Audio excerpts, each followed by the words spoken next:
দেশটা মুসলমানের দেশ। এই দেশ মুসলমানের দেশ। আজকে বাংলাদেশের টেকনাফ থেকে তেতুলিয়া ৫৬,০০০ বর্গ মাইলের ভিতরে আমি এই দেশ যতটুক জরিপ করেছি, যতটুক খোঁজখবর নিয়েছি, বর্তমানে ওয়াজের এবং মাহফিলের সিজন চলছে। ইসলামী সম্মেলন, তাফসির মাহফিলের সিজন চলছে।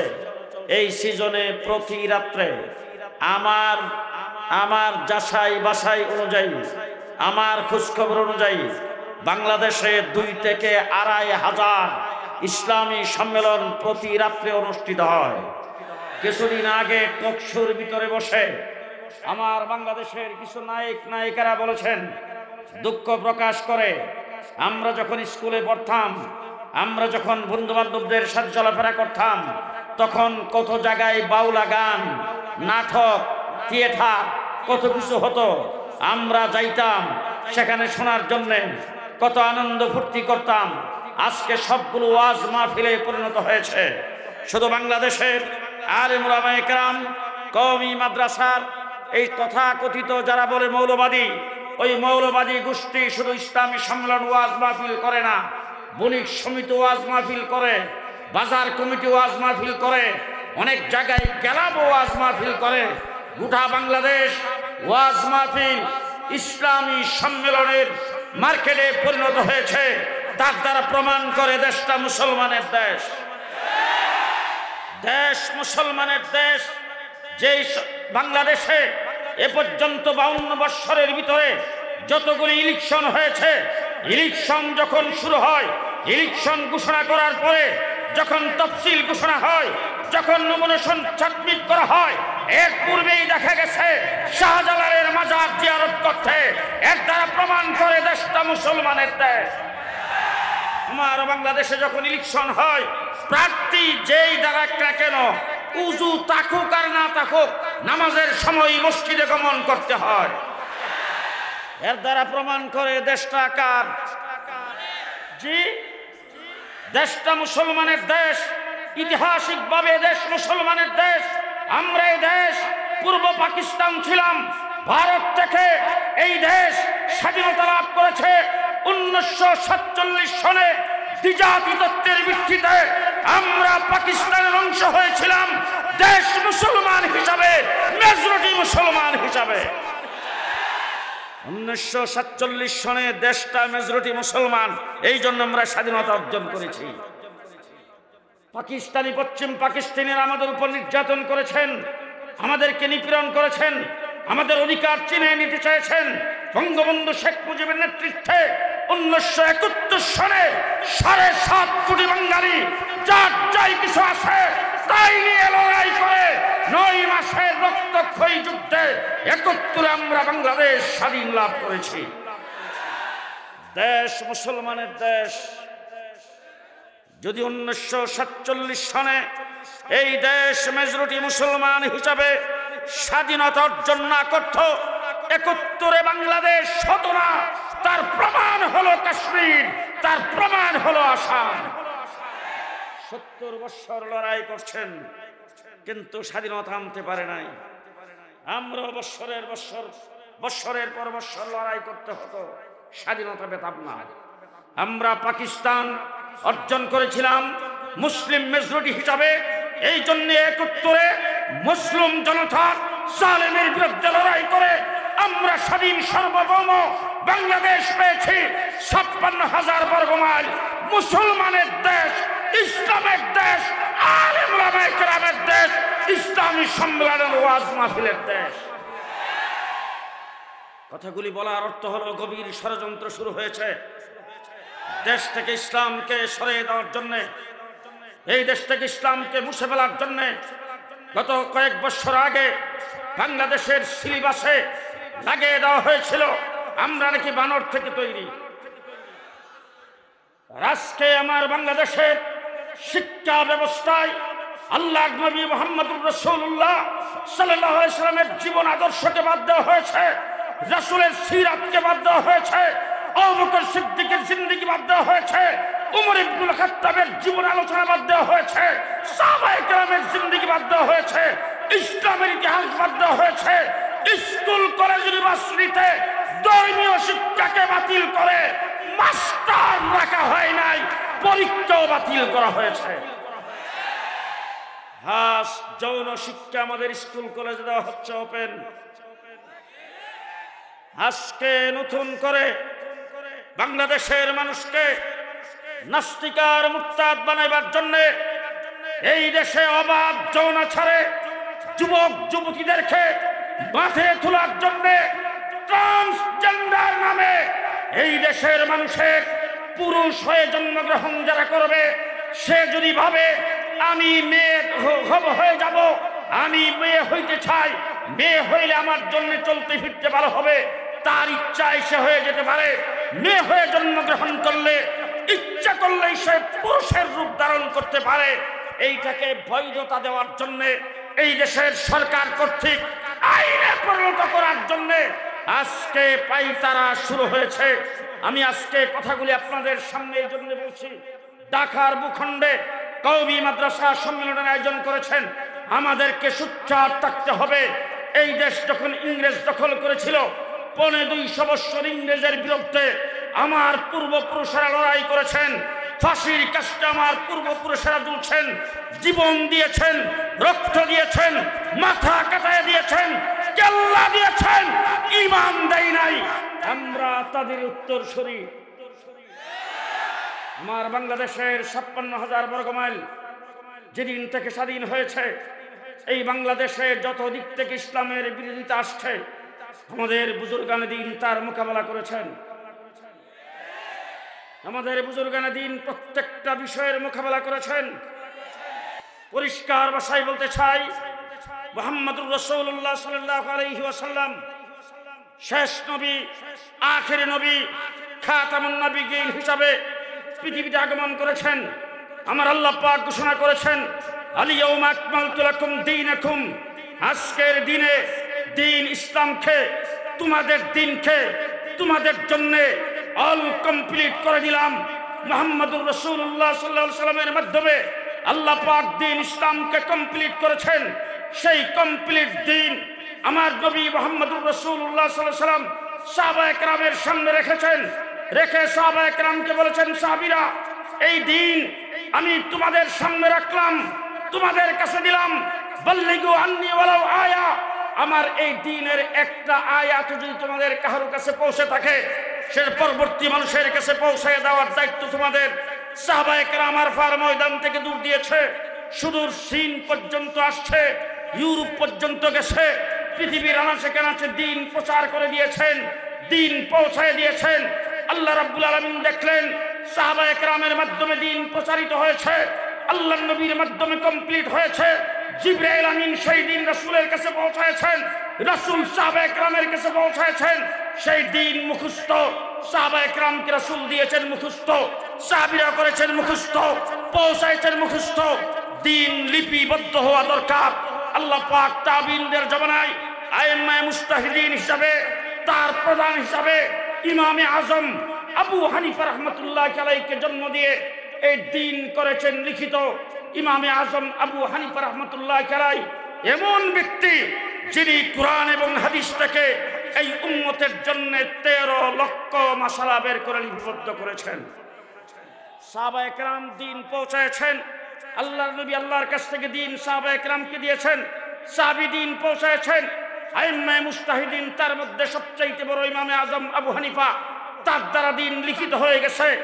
এবার যখন বাংলার গোটা পৃথিবীতে 58টা মুসলিম রাষ্ট্র, অমুসলিম রাষ্ট্রের ভিতরে আজকে আমেরিকার দিকে তাকান, লন্ডনের দিকে তাকান, ইউরোপের দিকে তাকান, গোটা পৃথিবীর সর্বত্র ইসলাম আজকে ঢুকে পড়েছে। এমন কোন পৃথিবীর জায়গা নাই যেখানে ইসলাম নাই।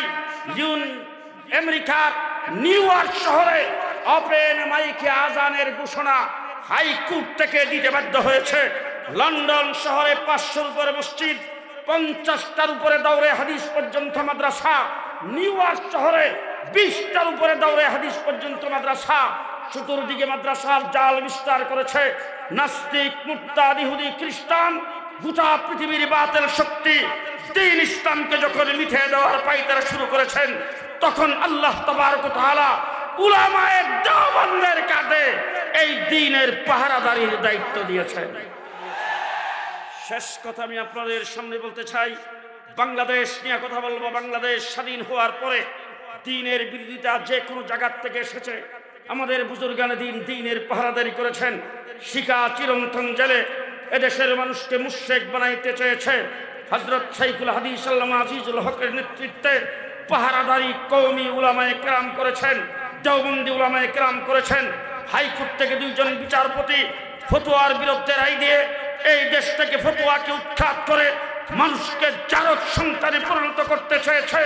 মুফতি আমিনের নেতৃত্বে কওমি দেওবন্দিরা মোকাবেলা করেছেন। তসলিমা নাসরিন কোরআন পরিবর্তনের কথা বলেছেন। বাইতুল মুকাররমের খতিব উবাইদুল হকের নেতৃত্বে আমরা তার পাহারাদারি করেছি।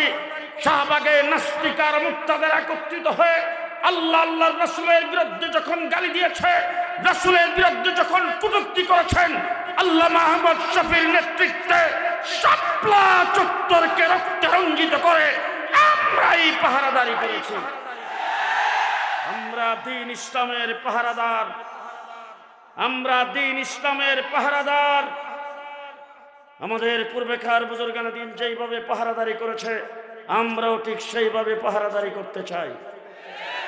শাইখুল হাদিস আল্লামা আজিজুল হক রাহমাতুল্লাহ আলাইহি, মুফতি ফজলুল হক আমিনী রাহমাতুল্লাহ আলাইহি, খতিব উবাইদুল হক সাহেব রাহমাতুল্লাহ আলাইহি, মাওলানা মুহিউদ্দিন খান রাহমাতুল্লাহ আলাইহি, অর্থাৎ শামসুল হক ফরিদপুরি রাহমাতুল্লাহ আলাইহি থেকে শুরু করে হাফিজ হুজুর থেকে শুরু করে আল্লামা নূর হোসেন কাসেমী জুনায়েদ বাবনগরী পর্যন্ত আমাদের আকাবের আসবাব, আমাদের বুজুর্গানে দ্বীন যেইভাবে বাতিলের বিরুদ্ধে মোকাবেলা করেছেন, আমরা সেইভাবে মোকাবেলা করতে চাই।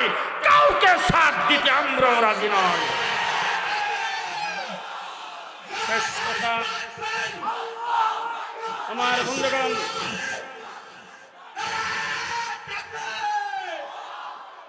শেষ কথা আমি আপনাদের সামনে বলতে চাই, আমরা দ্বীনের পাহারাদার। দেশ স্বাধীন হয়েছে গণপ্রজাতন্ত্রী বাংলাদেশ। দেশে পুলিশ আছে না নাই? আর্মি আছে না নাই?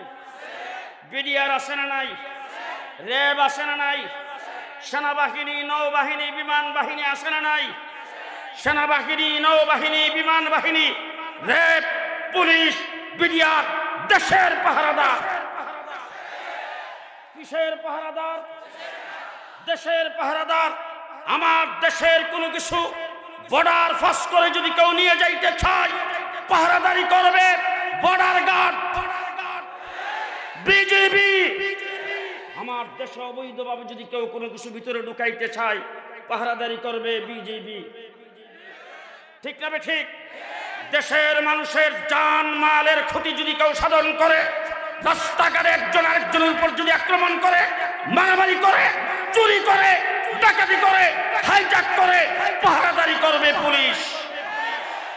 ঠিক না ঠিক? দেশের পাহারাদার তোমরা, দ্বীন ইসলামের পাহারাদার আমরা।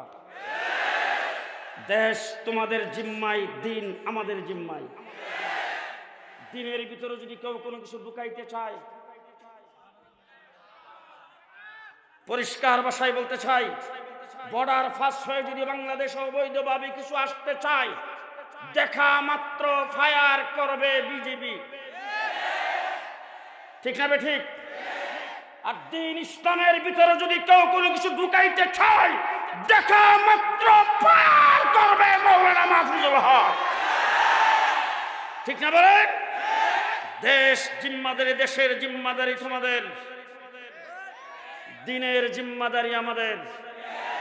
কোন ব্যক্তি যদি চুরি করে, দেশে যেহেতু ইসলামী সরকার নাই, ইসলামী আদালত যেহেতু নাই, এই জন্য আমার ঘরেও যদি চুট ঢুকে, মৌলানা কাফাইতুল্লাহ আজহারী সাহেবের ঘরে যদি চুট ঢুকে, মৌলানা নাজমুল সাহেবের ঘরে যদি চুট ঢুকে, চোর যদি ধরতে পারেন, ধরে নিজে বিচার করা যাবে না, পুলিশের হাতে সুপুরুদ করা লাগবে। ঠিক কিনা বলেন? ঠিক তেমনি করে কোনো ব্যক্তি যদি রাগ করে, গালিগালাজ করে, বিবিকে তালাক দেয়, বিচার করবেন থানার ওসি সাহেব। চেয়ারম্যান, এমপি, মন্ত্রী কার কাছে দেবেন? জি, দুনিয়ার জিম্মাদারি তোমাদের, দ্বীনের জিম্মাদারি আমাদের। আমাদেরকে দ্বীন পালন করতে দাও, তোমাদেরকে আমরা দুনিয়া পালন করতে দেই। দুনিয়ার জিম্মাদারি পালন করতে সাহায্য আমরা করব, দ্বীনের জিম্মাদারি আমরা পালন করতে তোমরা সাহায্য করবে। আমরা দ্বীন ইসলামের পাহারাদার। জি, দ্বীন ইসলামের। সুতরাং মুফতি ফজলুল হক আমিনী রহমতুল্লাহ আলাইহি, শাইখুল হাদিস আল্লামা আজিজুল হক রহমতুল্লাহ আলাইহি, খতিব উবাইদুল হক, মাওলানা মুহিউদ্দিন খান, শামসুদ্দিন কাসেমী, আল্লামা নূর হোসেন কাসেমী, আল্লামা আহমদ শফি, জুনায়েদ বাবনগরী যেই সমস্ত বিষয়ে কোনো প্রকার সাথ দেয় নাই, আমরাও সাথ দেব না ইনশাআল্লাহ।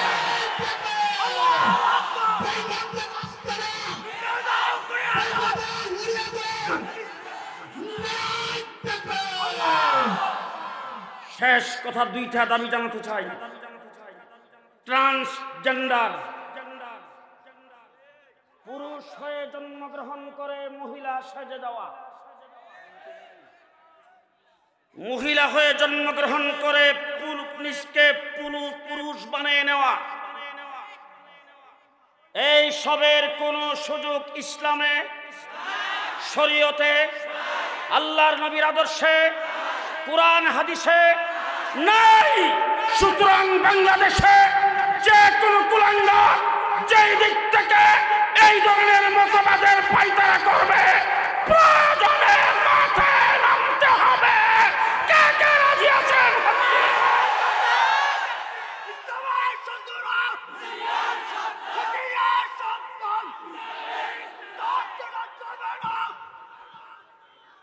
শেষ কথা বলতে চাই,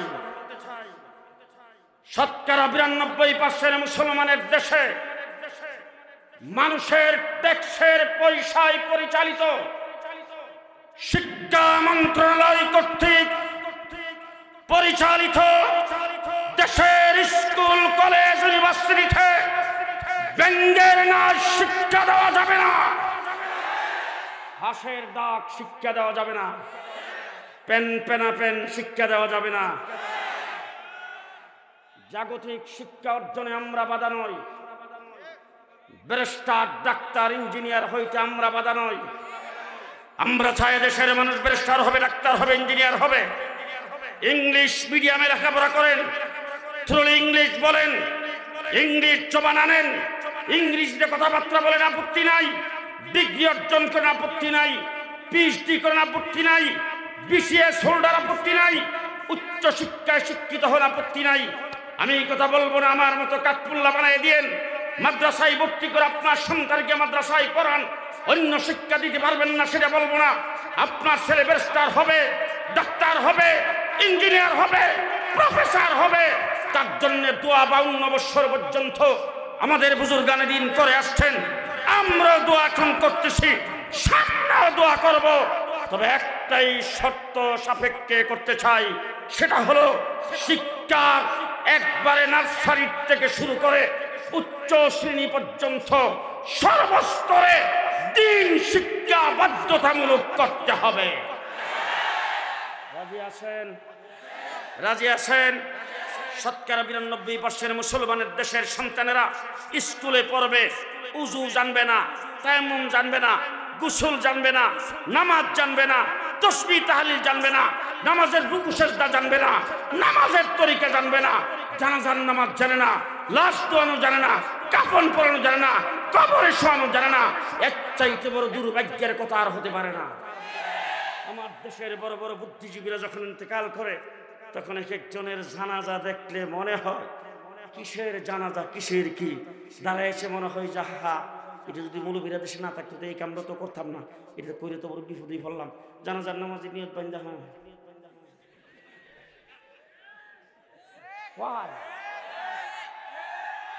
নিয়ত কিভাবে বানতে হবে সেটাও জানে না। IA pass, BA pass, MA pass, সূরা ফাতিহা জানে না।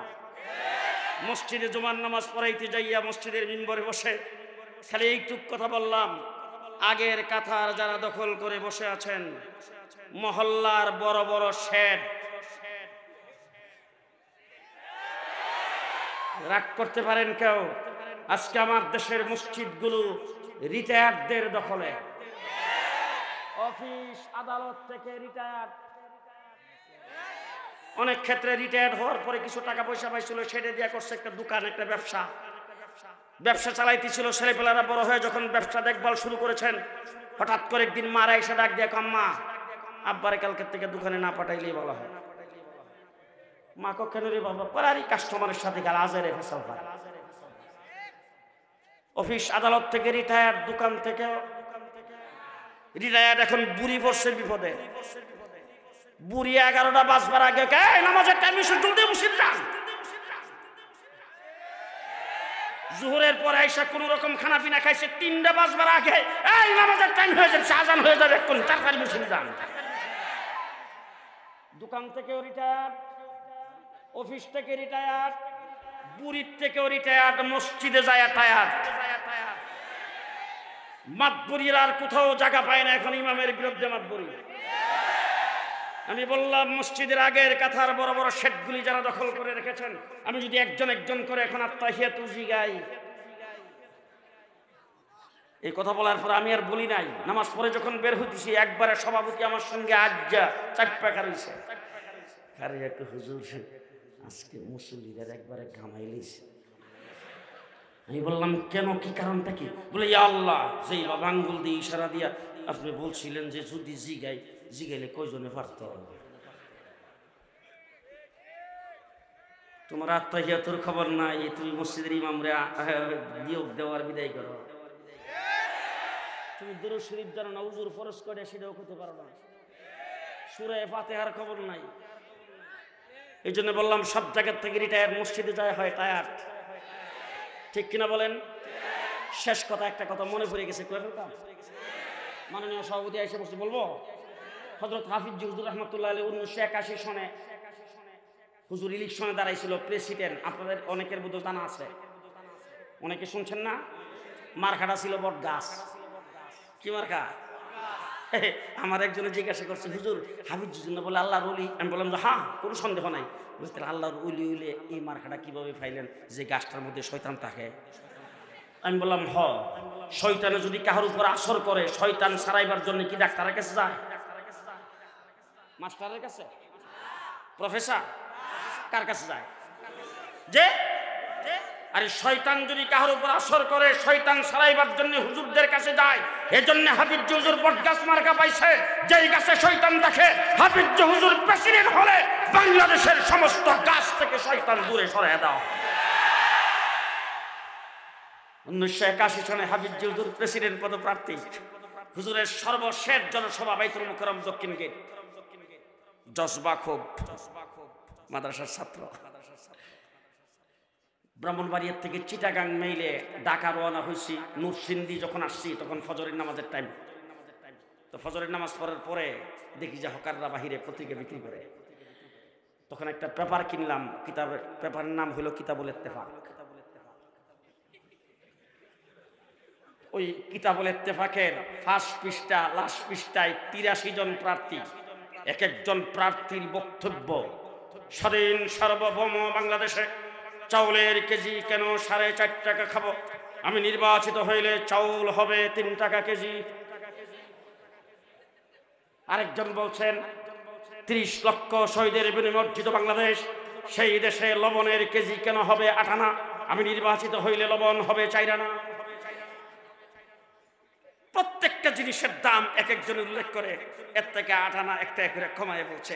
আমরা যারা নতুন রাজনীতি শুরু করছি, একজন আরেকজনের ধাক্কা দিয়ে এই জায়গাতে ধরাটা হাফিজ হুজুর খাইছে, তার কারণে হাফিজ হুজুর পেপার পত্রিকা পড়ে না।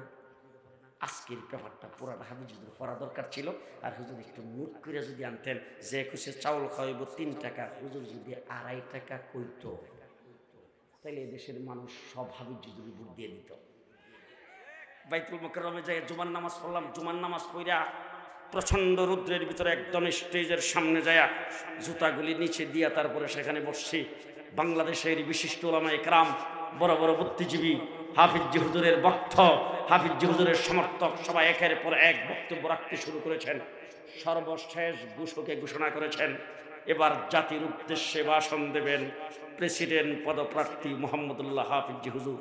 সাংবাদিক, ফটোগ্রাফার সবাই লাফ দিয়ে উঠে একবারে যার যার পজিশনে সে রেডি। হাফিজ আজকে জাতির উদ্দেশ্যে কি বলে আমরা নিচে বসে একজন আরেকজন ধাক্কা দিয়ে বাইতুল মোকাররম থেকে নবাবপুর পর্যন্ত খালি মানুষ আর মানুষ। যেই মানুষ হয়েছিল ওই জনসভায় আমি দেখেছি আস্থা বিশাল বড় বট গাছ মাটির নিচ দিয়ে উঠায় লাখের উপর কিরা মিছিল করে নিয়ে এসে এত মানুষ জনসভায় একজন আরেকজনকে বলতেছি দোয়া করেন দোয়া করেন। হাফিজ যদি উঠতে তেল আর পেঁয়াজ আর লবণের কথাটা কইলেই তো চাউলের দামটা যদি হুজুর উঠতে যদি বলে ফেলতো যেই মানুষ হয়েছিল আর সাংবাদিকরা যেইভাবে কলম ধরছে আর ক্যামেরা যেইভাবে ধরছে এটার ছবি উঠাইয়া তারপরে হুজুরের কথাটা নোট করে কালকে পত্রিকা আইলি তো বুট সব হাফিজ হুজুরে দিয়ে দিত। আমার একজন দেখা দেখো চুপ করো হাফিজ হুজুর আল্লাহর ওলি মানুষ হুজুর দেখবে উঠতে বক্তৃতার মধ্যে প্রথমেই বলে ফেলবে চাউল আর তেলের কথা। চুপ করে বসে রইলাম। হাফিজ হুজুর মাইকের সামনে দাঁড়াইয়ে বলতেছেন, ও আমার জাতি, 1947 সনে জাতি তত্ত্বের ভিত্তিতে আমরা স্বাধীনতা অর্জন করেছিলাম, শান্তি আমরা পাই নাই। 1971 সনে পাকিস্তানিদের জুলুম অত্যাচারের বিরুদ্ধে বাংলাদেশের জনগণ অস্ত্র ধারণ করে 9 মাস রক্তক্ষয়ী যুদ্ধের পরে বাংলাদেশ স্বাধীনের 10 বৎসর পার হয়ে গেল, আমরা শান্তি পাই নাই। এই দেশ জাতির শান্তির জন্যে আমি মোহাম্মদুল্লাহ প্রেসিডেন্ট পদপ্রার্থী হয়েছি। আল্লাহ যদি আমাকে সেই দায়িত্বের জন্য কবুল করে এই দেশ জাতির শান্তির জন্য আমি মোহাম্মদুল্লাহ সর্বপ্রথম বাংলাদেশের 68,000 গ্রামে 68,000 কোরআনী মক্তব কায়েম করব। আমরা একজন আরেকজনের মুখের দিকে তাকায় আর কি পেঁয়াজ গেল, লবণ তেল মরিচ কোথায় গেল? আমরা ভাবলাম কি আর হাফিজ বলে কি? আজকে যখন তাকায় দেখি ঐশীর মতো কুলাঙ্গার মেয়ে পুলিশ অফিসার মা বাবাকে বেডরুমের ভিতরে কলেজে পড়ো মেয়ে যখন হত্যা করে, আজকে যখন তাকায় দেখি বুয়েটে আব্রারের মতো সন্তান নির্মমভাবে নিহত হয়, তখন মনে হয় হাফিজজির ওই বক্তৃতা অনুযায়ী যদি 68,000 গ্রামে 68,000 কোরআনী বক্তব্য কায়েম করে দিন শিক্ষা কোরআন শিক্ষাকে বাধ্যতামূলক করা হতো, বাংলাদেশের কোন ইউনিভার্সিটিতে আব্রারের মতো সন্তান হত্যা হতো না, ঐশীর মতো কুলাঙ্গার মেয়ে জন্মগ্রহণ করতো না। আমার বন্ধুগণ, এই জন্যে স্কুল কলেজ ইউনিভার্সিটি সর্বস্তরে ধর্মীয় শিক্ষা যতটুকু মানুষের জন্য প্রয়োজন এতটুকু বাধ্যতামূলক করতে হবে। কে কে রাজি আছেন একটু দেখি? আল্লাহ কবুল মঞ্জুর করুক। সকলে বলেন আমিন। আর আসরে বলেন আমিন। কথা যা বলছি মনে থাকবে তো? মনে থাকবে তো?